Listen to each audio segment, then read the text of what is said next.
বিধ্বস্ত গড়কাপ্তানি পথৰ বাবে জমৰ যাতনা ভুগিব লগা হৈছে পথচাৰীয়ে। বহলপুৰৰ পৰা কোকৰাঝাৰ সংযোগী গড়কাপ্তানি পথটোত সৃষ্টি হৈছে গাঁত সদৃশ পৰিৱেশৰ।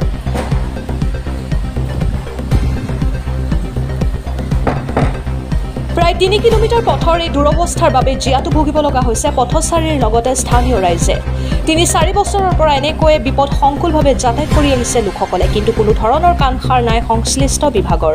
মাজে মাজে বাইকেৰে আহোঁতে বহু দুৰ্ঘটনা সংঘটিত হৈ আহিছে বুলি জানিব দিয়ে।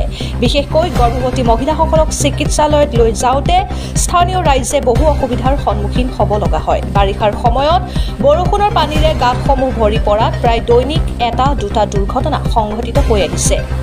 অতি সোনকালে উক্ত পথছোৱা পুনৰ নিৰ্মাণ কৰি যাতায়াতৰ বাবে সুচল কৰি দিবলৈ চৰকাৰৰ ওচৰত অনুৰোধ জনায় স্থানীয় ৰাইজে। Bureau' report, Arunodoi Assam. ঠাইখিনিৰ নাম কি আৰু কেনেকুৱা ধৰণৰ অসুবিধা হৈছে আপোনালোকৰ? নমস্কাৰ। আমাৰ এই ঠাইখিনি ছয়বাৰী শিৱ মন্দিৰ, ছয়বাৰী হিন্দুপাৰা শিৱ মন্দিৰ বুলি কয়, আৰু ৰাস্তাটো হৈছে বহলপুৰৰ পৰা কোকৰাঝাৰলৈকে যোৱা ৰাস্তা। অসুবিধা মানে ঠায়ে ঠায়ে একদম ভাঙি গৈছে। ৰাস্তাটো মানে গাড়ী অহা যোৱা, বাইক পিলপিলি যিবিলাক চলে এইবিলাকৰ কাৰণে বহুতেই অসুবিধা।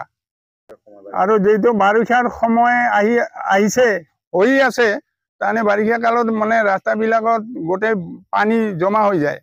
জমা হৈ যোৱাৰ পিছত কিছুমান দূৰৰ পৰা গাড়ী আহে, মটৰ চাইকেল আহে, চিনি নাপায় ৰাস্তাবিলাক পানী জমা আছে না ভাঙাই আছে। এইবিলাক আহি দূৰত স্পীডত আহিয়ে এইবিলাকৰ এক্সিডেণ্ট হৈ যায়। ৰোগীৰ কাৰণেতো বহু অসুবিধা, মানে বহুত অসুবিধা। মানে এইখিনি আৰু ক'লে আৰু কি ক'ম আৰু।